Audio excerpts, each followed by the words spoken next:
What's up, guys? I'm super excited because this weekend I'm headed to Buffalo. Saturday, I will be attending a hockey game between the Islanders and the Sabres.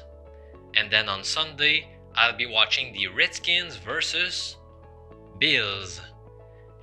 And as you can imagine, I'll be rooting very hard for the Bills because hopefully they will rack up their 6th win of the season, which would make me just one win away from winning that big $10,000 bet on the Bills to win at least 7 games this season. And I know that many of you also tailed my bet last summer, so we'll be rooting for the Bills together. Alright, so let's get started because I've got 5 tips for the Sunday games, and that's on top of the advice I already gave you on the Thursday night game. Alright, so let's do this!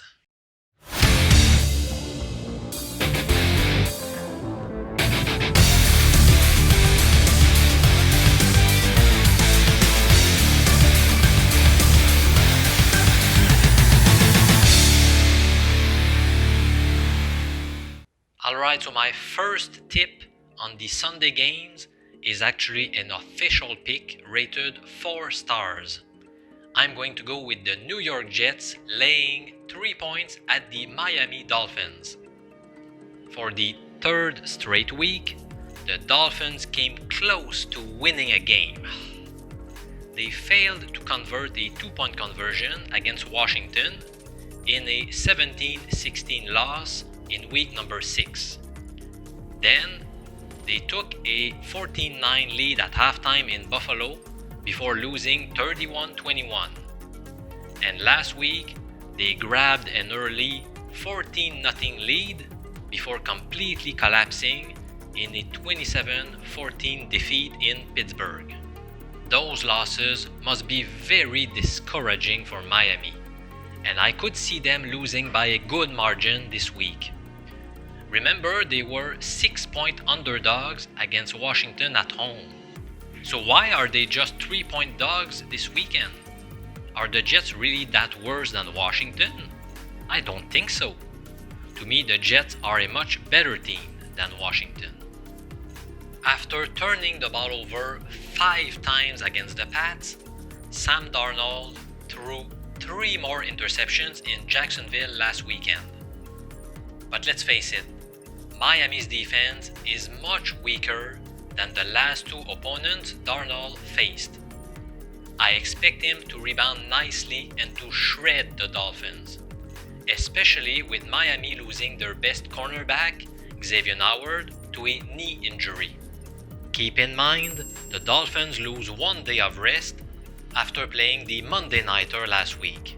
Also, the Jets have the revenge factor going their way, as they lost both meetings in 2018. They lost 20-12 at home and 13-6 in Miami. So I'm gladly taking New York in this one, and I truly expect them to win by at least 7 points. Alright, up next, we have another official pick, but this time graded 3 stars. I'm going to go with the Cleveland Browns laying 3 points at the Denver Broncos. One of the things I do when handicapping NFL games is I try to predict the line and I compare it with the actual spread. Now this week, my projections came within 1 point of the actual spreads, except in this game, where I thought Cleveland would be 6-point favorites. Denver's quarterback, Joe Flacco, is out many weeks, and he will be replaced by an unproven guy named Brendan Allen. It will be his first NFL start. Allen is a former 6th round pick in the 2016 draft. In 2 preseason games with the Rams this year, he completed close to 60% of his passes, with 0 TD pass and 3 interceptions. Back in 2018, he posted a similar completion rate, but this time with 1 TD pass and a couple of picks. So overall, that makes 1 TD pass and 5 interceptions against probably the second or third string players from his opponents. It does not bode well for him against a decent Cleveland defense. They are ranked 10th in terms of sacks, so they know how to pressure quarterbacks. Myles Garrett has been terrorizing opposing QBs with already 10 sacks in just 7 games. He's a beast. Many people might disagree with me, but I think Cleveland is much better than their 2-5 record indicates. Except the Jets, they have faced some tough teams to beat. New England, Seattle, San Francisco, Baltimore, the Rams, and the Titans. Their offense moved the ball pretty well against the very stingy Pats defense last week. If not for the 3 turnovers, they might have had a shot at beating the Pats on the road. So even though the Browns will be traveling through a couple of time zones, I'm still going with Cleveland laying 3 points at Mile High Stadium. Oh man, you have no idea how much I'm looking forward to tasting some great Papa John's pizza this weekend in Buffalo. To me, it's the best pizza on the planet, and I'm not getting paid to say this, by the way. And I'm so pissed that we don't have any Papa John's here in the province of Quebec. Can anyone buy a franchise here? My girlfriend and I are going to pack as many slices as we can in a little cooler to bring back home. It's going to be so good. Alright, let's move on to another official pick, this time rated 2 stars. I'm going with the Tampa Bay Bucs plus 6 points at the Seattle Seahawks. This won't be a popular pick. Many bettors are falling into the trap of thinking the spread should be bigger on a 6-2 home team facing a 2-5 road team. A lot of people overvalue how difficult it is to play in Seattle. It has not been such a scary place this year. The Seahawks are 2-2 at home, with both wins occurring by a 1-point margin against the Rams and the lowly Bengals. I also want to point out Tampa's strength of opposition. The combined record of their opponents this season is 35-26. The only easy game was at home against the Giants, which they lost 32-31, by the way. However, they pulled off great wins in Carolina and at the Rams. The Bucs could easily hold a 4-3 record. A missed 34-yard field goal as time expired cost them the game against the Giants. And an inadvertent whistle cost them a touchdown on a fumble return against the Titans last week with less than 4 minutes left. 6 of Tampa's 7 games have been against top 10 defenses. And in those matchups, they average a whopping 27.5 points per game. That's impressive stuff. With Seattle's defense ranked 30th in terms of yards per play, you can expect the Bucs to light up the scoreboard. Now I know that Seattle also has the weapons to score a boatload of points.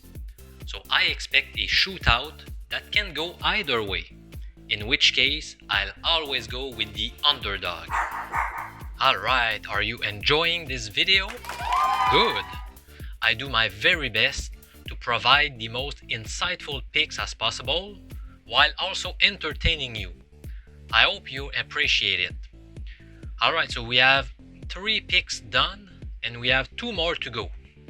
Now the last 2 are unofficial picks, or leans, which means I'm not as confident as the other 3.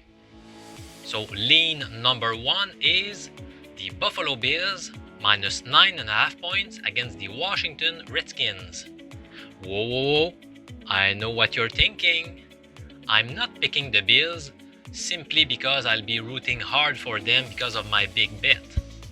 Remember that in previous weeks, I picked against them 2 times. I picked the Bengals +6 at Buffalo a few weeks ago, and I also went with the Dolphins +17 points at New Era Field. And in both cases, I got the best of both worlds, as both picks were winners, but the Bills also won the game straight up. In my mind, there's a huge gap between Case Keenum and any of the other QBs. Colt McCoy and Dwayne Haskins are just awful. I don't think I've got enough vocabulary to describe how bad I believe they are. For this reason, I like this play a lot more if Keenum misses the game.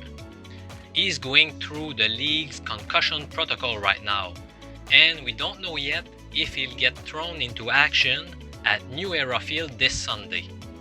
The rest factor plays in favor of Sean McDermott's squad. A team staying at home 4 straight weeks is seldom seen in the NFL, but that's the case for Buffalo, including their bye week. Meanwhile, the Skins are on the road for the 3rd time out of the past 4 weeks. However, one thing helps Washington.